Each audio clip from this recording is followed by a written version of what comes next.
Why, hello there, Bobo. Why the long face? Gee, mister, I sure do like the Nerf Rival Apollo, but I wish there was a way you could make it pump action. Haha, don't you know? Now there is. Oh, that's right. In this video, we're going to be checking out a 3D printed pump grip kit for the Apollo that basically takes the main priming area off from the top of the blaster where that little claw is and moves it to the front of the blaster and basically turns it into a rival alpha trooper, which is kind of awesome. This kit is made by Custom 3D Nerf, which might be a name you recognize because I did a review on 3 of his 3D printed pieces for the Zeus, which I really liked. So if you haven't seen that video, you can go check it out right here. And I liked his Zeus stuff a lot, so I'm really excited to try this kit out and put it together. Now, before I continue, depending on when you're watching this video, there may be 2 kits available on his eBay page. One of them is the cheaper version, and there's a more expensive version.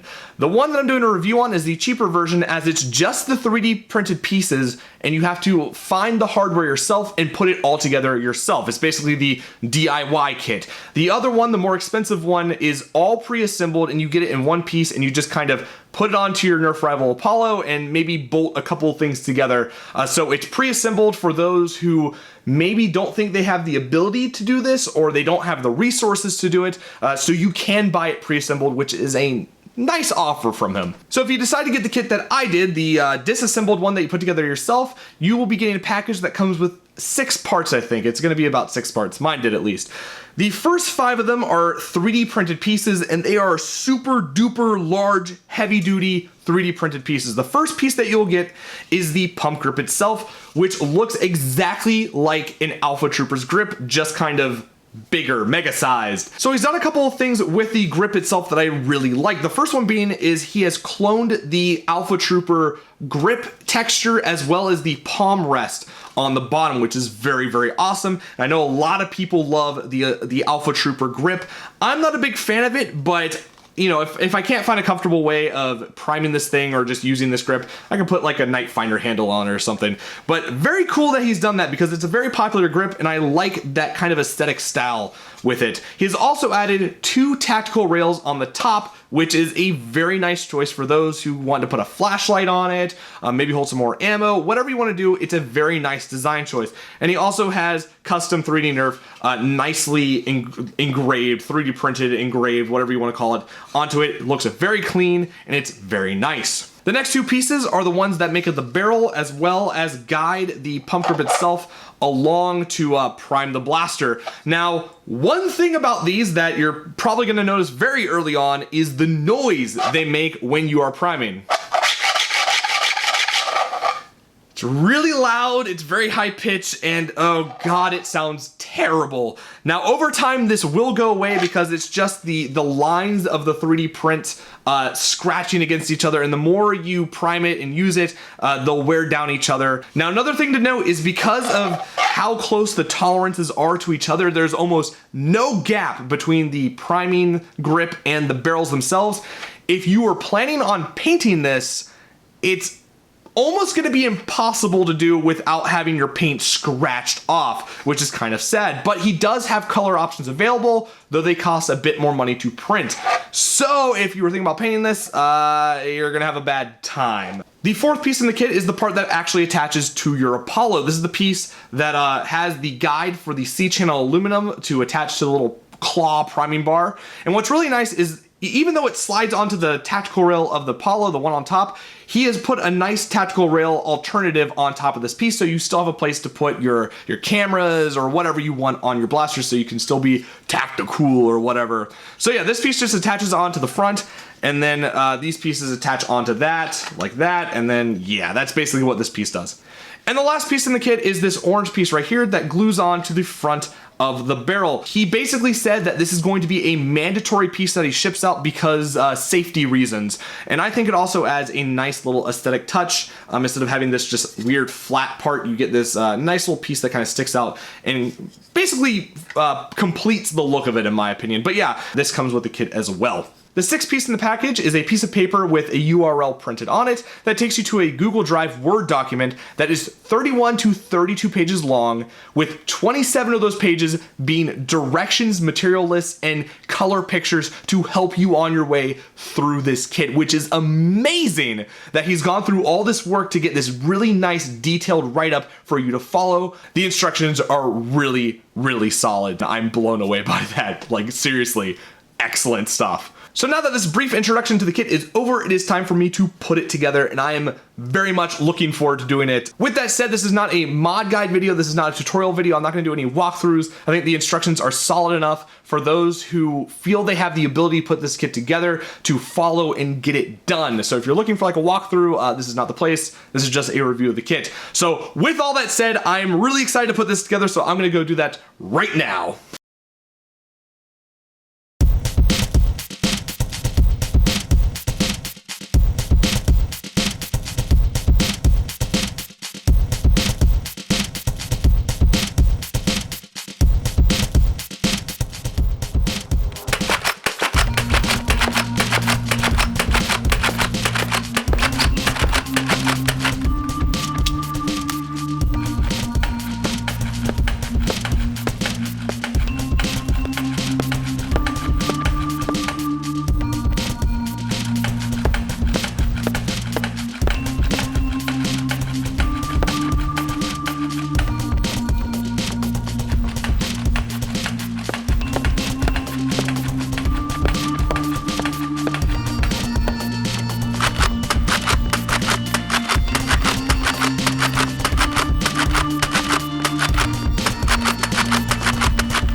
As you can see with the videos, this kit gives the Apollo a really nice rate of fire that I think it deserves. You can go pretty darn fast. However, with that said, you really kind of want to get your trigger and priming movements down, or else you will jam the Apollo, and it's not fun when that happens. So get that down, as well as make sure your Apollo is not one of the ones that just jams because it's an Apollo. I think Nerf supposedly is putting out new Apollos with like a clear button or like a jam door or something like that. So if you're gonna get this kit, keep those in mind. Now, before I go into the pros and cons of this kit, there's really one thing I need to address, and that's the accuracy with this kit. In the videos, you saw a lot of the balls just going all over the place. I think there was one that just went straight to the ground.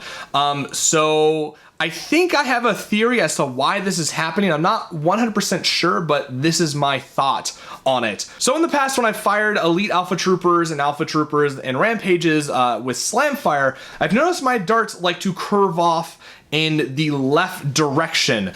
And this is because I think that when I Slam Fire, I like to pull it to the right when I prime and then push to the left as I deprime, and at the very end of that, the barrel is kind of doing this, which kind of flicks the darts over to the left. And I believe kind of the same principle is happening with the Apollo in the kit. When I saw that the balls were kind of going off in different directions, I thought that the balls might be interacting with the extended barrel. So I took my GoPro Hero 3 Black Edition, put it up to 240 FPS, put it on a tripod just off of where the barrel was pointing, and I was seeing if the balls were interacting with the barrel, and they were not, which leads me to believe that when you're firing this thing really fast, the same thing that happens with the Elite Alpha Troopers and Slamfire, whatever, is happening with this kit, where maybe the balls are hitting the barrel or you're kind of flicking them in one direction.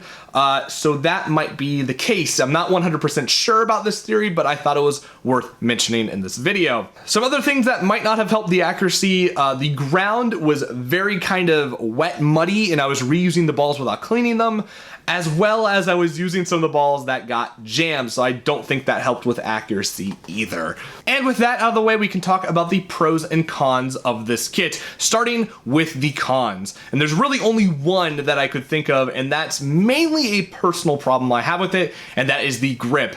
I really don't like Elite Alpha Trooper or Alpha Trooper style grips. I can never find a comfy hold onto them. I always feel like my hand's gonna fly off of it, and this was no difference. It was really awkward for me to prime, so I'm definitely gonna have to figure out something to do with the grip in order to make it more comfortable for myself. Like I said, this is a personal problem I have. I'm sure a lot of other people will enjoy it, but that's really the only complaint that I can think of. However, there are some neutral middle ground stuff that I have as well. The first kind of neutral one is the accuracy problem, and really this kind of relates to how fast you're shooting it, and even with the worsened accuracy, I could still see this being used as a pretty darn good CQB blaster. So not really a pro, because it's not, and it's definitely not a big con, at least for me. The second middle ground note that I have is the troubleshooting. Because this is a 3D printed kit, it's not always going to be super consistent, nor super accurate to the SketchUp, so there's going to be little problems that you have to kind of figure out. For me, that came in the form of my prime grip stopping halfway and becoming really stuck, so I couldn't push it forward to complete everything. So what I did was I sanded the bottom of the barrel parts. I also sanded the bottom of the inside of the grip, as well as re-drilled holes in the hook to maybe level off the aluminum bar. I also sanded the aluminum bar so maybe it would have a bit of an easier time and a little less contact with the guide on the top of the piece that attaches to the Apollo itself. And then I silicone lubricated the bottom of the barrels, and that's what seemed to work the best, along with sanding the bottom area just a little bit. So it was really frustrating to kind of figure out what the exact problem was, but that does lead me to the first pro with this kit. The first pro that I have with this kit is that it's pretty hands-on. It's between like doing it all yourself and a drop-in kit, where drop-in kits are kind of boring to me because it's just you drop them in, lubricate something, and you're done. With this kit, I had to go to the hardware store and get some interesting materials that I've never worked with before, like the C-channel aluminum bar that's used to prime it. I got to put it all together, glue it up, attach it, and then I had to troubleshoot it, which I really rather enjoyed when it wasn't super duper frustrating, because it kind of brought me back to like you really doing things yourself, kind of like with a brass breech, where if something isn't perfectly right, you have to figure out what that problem is and deal with it, which was kind of enjoyable to me. Not everyone's gonna feel the same way, and someone's gonna be like, oh, you're just making this up so you can have better things to talk about with the kit. No, but I really did enjoy kind of troubleshooting the kit. And yeah, I put that as a pro, is it's hands-on, it's fun, and if you have a problem, you kind of have to use your brains to figure it out. So that is a pro, in my opinion. The second pro of this kit is the price. I know some of you have been waiting for this part. The price for the kit that I bought, the do-it-yourself one where you go out and get your hardware, is $50. Some of you are just blown back by that price. Yes, $50. If I remember correctly, this thing takes 50 hours to print, so you are paying $1 per hour just to make this kit, and the parts are really well made. They are super solid, they feel super sturdy, and I have zero complaints about how they are made. And the price for it is pretty darn good. Now, hardware is of course going to add on to this price. I think I paid somewhere around like $20, $25 for my stuff, so $75 for the kit. Yeah, it's a bit high for some people, and I totally understand that. However, for me, I think it's definitely a really good price, because he could be wanting to charge more for the 50 hours it took to make these. So $1 an hour is pretty damn good. And the last pro that I have for this kit is the performance. Not so much the accuracy thing, where it kind of depends on how much you flail your arms around and how fast you're trying to shoot it, but it's a kit that gives your Apollo pump action capability that performs very nicely. Priming is super duper easy to do. It's much better than trying to do this with it, which feels gross. But yeah, it's a kit that you can put on and take off your Apollo at any time that does what it sets out to do, and it's kind of awesome. So the big question is, do I recommend this kit? And I'm sure you can tell by now the answer is yes. If you like 3D printed Nerf accessories like I do, I have a large box of them right down there. I highly recommend you check out this kit. It's pretty darn cool for something that's 3D printed. Now, if you think the price is too high, I totally understand where you're coming from, but for a 3D printed part, the price for this is really good. For me, I'm very happy with my purchase. I had a fun time putting it together, even when it was being really frustrating, and I think the performance is really nice, and the kit is just good overall. So I highly recommend it. Links will be in the description, including a link to the color changing option as well as the pre-made version of it. So you can find all three links down in the description depending on what you want to do with it. So yeah, there you go. As always, I hope you enjoyed this video and have a great day wherever you are.